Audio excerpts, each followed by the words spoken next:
Today, I'd like to address the two additional elements of my plan to tackle inflation.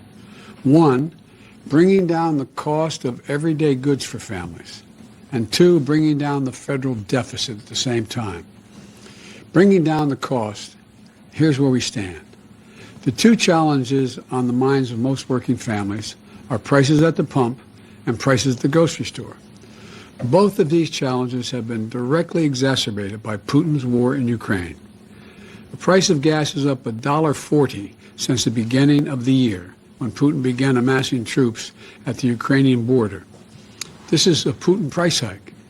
Putin's war has raised the price of food because Ukraine and Russia are two of the world's major breadbaskets for wheat and corn, the basic product for so many foods around the world. Ukraine has 20 million tons of grain in storage right now, and it's been in storage since the last harvest. Normally, that would have already been exported into the world market. But because of Putin's invasion and blockade of the port on which they could take that grain out for the rest of the world, it's not. It's not. And look, I understand that families who are struggling probably don't care why the prices are up. They just want them to go down. Joe, what are you going to do to bring them down? But it's important that we understand the root of the problem so we can take steps to solve it. I've been upfront with the American people from the outset that there would be a cost here at home of Putin's decision to brutally and savagely invade a sovereign nation. But as your president, I remain committed to doing everything in my power to blunt the impact on American families. That's exactly what I'm doing.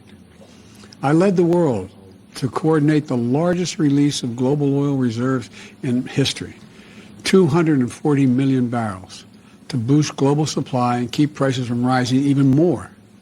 I directed the sale of gasoline using homegrown biofuels this summer, and I'm working closely with our European partners to get more of the grain locked in Ukraine right now out into the world market, which could help bring down prices. There's ways to do that over land, which we could talk about at another time.